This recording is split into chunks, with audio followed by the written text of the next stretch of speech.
Yo, what's up, guys? We're back again for another Road to UFC episode. This time we got episode 3. Gonna break down the full card for you guys. So hit the like button and let's get started, man. Shogo Sato taking on Kitt Campbell in the first fight of the night. And for Sato, he's hit the ground running since going pro. His first fight was less than 2 years ago. It was July 9th, 2023. And he's already in this position. He's 5-0 overall. He's the current Pancrase welterweight champion. Finished 4 of his 5 wins by knockout, so he has been looking really good. But this is his first world level fight, so we're going to see if he's ready or it's too much too soon. And Kitt Campbell, kind of on the opposite side of the coin, he's taken the long route to this opportunity. He's been forged through the fire. He's 30 years old, he's Australian, and he's been pro since 2013. 21 total fights, kind of an ugly record at 14-7, but he's won 4 or 5, and he's fought good competition throughout his entire career. Fought multiple UFC veterans, and he's competed in 7 title fights, so ton of experience in pressure moments. And he's the former Hex champion, he's the former Rogue MMA champion, but he was not able to claim the Eternal MMA title, which is probably the biggest and best promotion out there in Australia. But he's gotten some good wins, kind of dropped a couple key fights, so this is his opportunity to take that next step and make it into the UFC. And when you look at how these guys fight, Kitt Campbell, he's a great striker. He's tall, long, lanky, has a Muay Thai style, kind of flat-footed, but he holds the center well. He'll throw hard kicks, nice counter punches, fast loose hand combinations, and good job of using body or head kicks to pin fighters in when they try to circle off the fence. And in the clinch, he has nice elbows, nice knees. His pressure, his striking offense overall are on point. Defensively, a little heavy on his lead legs, so you can calf kick him. We saw Kevin Jusay be effective with that. But he's nasty on the inside and in the pocket and a good striker. And he isn't a great wrestler.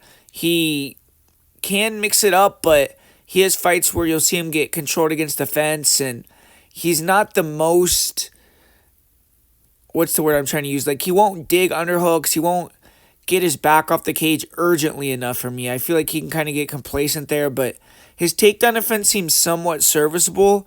He has fairly good grappling, but if you can get him on his back in cement position, it seems like you can do damage or get him out of there.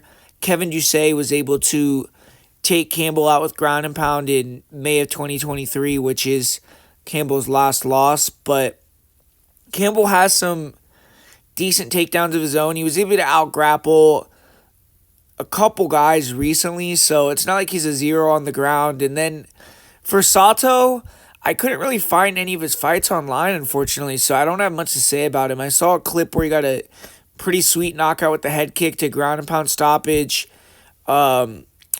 He has those knockout wins, so obviously he's dangerous. But I got to go with Kitt Campbell. I mean, experience, I think it's striker versus striker. Campbell is probably going to be the better wrestler and grappler here. Maybe you could go to that if the striking is back and forth. But I think it's going to be Campbell's type of fight. He's probably going to be able to win on the feet or on the ground and get the job done there against the lesser experienced guys. So Kitt Campbell is the prediction for me in that fight. And we got another Australian here in the next one with Jack Becker, and he's going to be taking on the South Korean fighter Hyun Park. Hyun Park, he is looking for a better showing in this Road to UFC tournament than he had in 2023.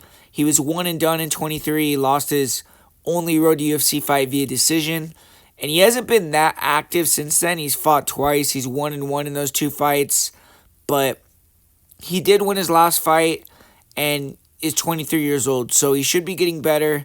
Trains with Korean Zombies, so he has great coaches, great mentors, and it's just on him to perform. And he is a decent striker. He's fast, he has good fakes, good feints, closes the gap quickly.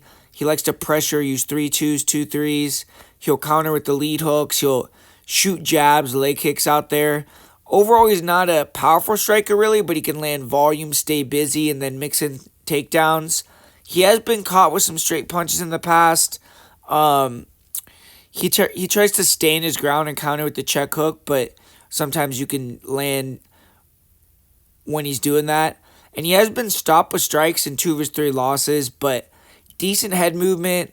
And, when he's pressuring forward, he's hard to hit, but he actually doesn't move his head as good in the pocket. So if you can get him moving backwards, you can catch him. If you can get him to stand in front of you, you can catch him. But he's a young guy who has decent offense volume, moves well, and is probably going to be improving his striking overall every time we see him. But in his one road to UFC fight, he fought a really good grinder wrestler, and he showed some good things. He was able to scramble, but he ended up getting kind of sucked into a wrestling match and didn't show the best fight IQ. I feel like he had opportunities to disengage and strike where he could have done damage and maybe pulled off the decision, and he decided to engage where he was inferior. But he is a good wrestler scrambler in his own right. He'll pressure fighters to the fence. He shoots in on doubles. He could chain wrestle. And on top, he has solid control. He'll look to take the back.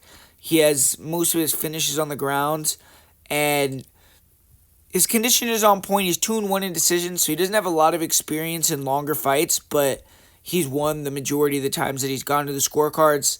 And for Becker, 32 years old, and he's hailing from Perth, Australia, trains out of TriStar. He also trained out of Scrappy MMA, which has guys like Jamie Malarkey that made it to the UFC, but he's 13-5, currently won 2 in a row. He's the former Eternal lightweight champion, and the majority of his pro fights are with Eternal MMA, so he's been with a good promotion, and he's an all-rounder. He walks guys down, he stays really planted, tries to land hard right hands. He'll throw some lead leg side kicks, jab check hooks, decent hands, and can counter fairly effectively. And it seems like, I don't know, like he'll have good performances, bad performances on the feet. Sometimes he's pressuring you and taking a lot of damage. It seems like he could struggle against faster guys and be low volume and kind of just really become one-track minded for the takedown. But when he has the better boxing and can let his hands go, he could look really solid on the feet. And he does have a great chin. He has good conditioning.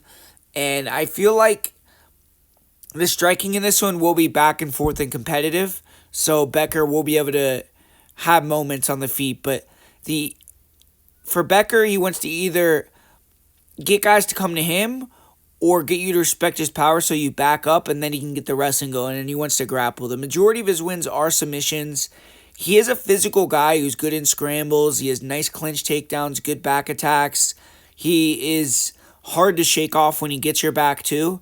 And he has a couple rear naked choke wins, and he'll also attack arm locks and other submissions when he has the back. So he's not afraid to give up position for submission, even though sometimes it isn't the smartest. But he's confident that even if he ends up on bottom, he can use his leg attacks, which he's good at attacking legs or sweeping in a different way and getting back to top position. And his grappling is on point.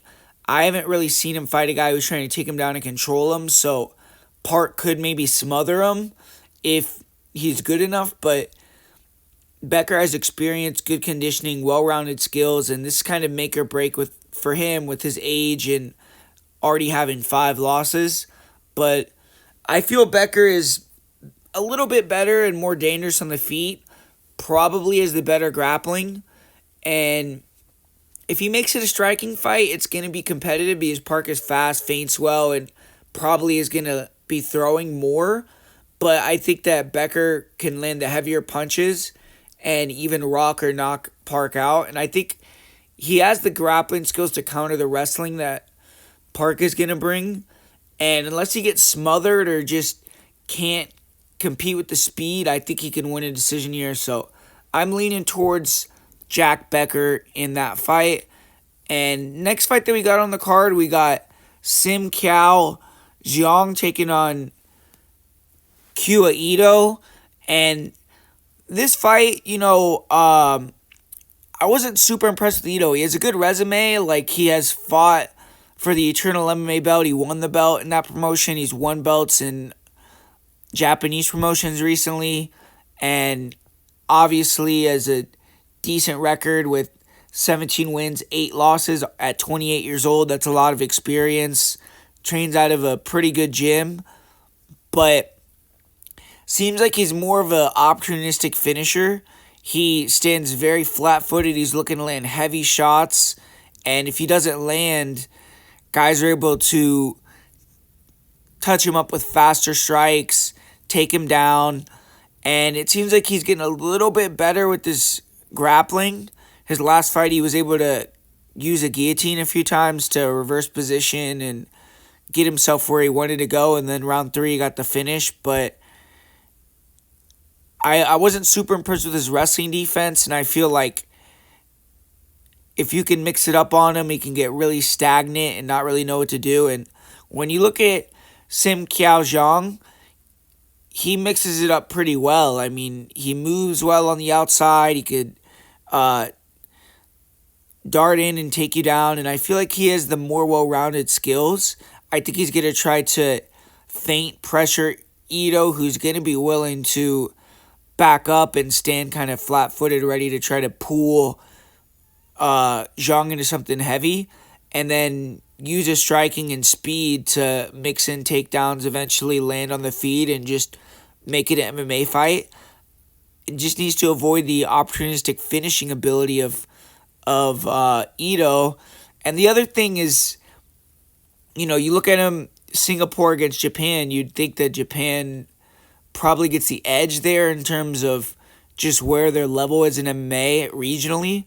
But I just think that Sim Xiong is the better fighter in that matchup, and I'm leaning towards Sim. So give me Sim Xiong to win that one. But keeping it moving, we got Yawei Ren taking on Denni Daffa in this next fight.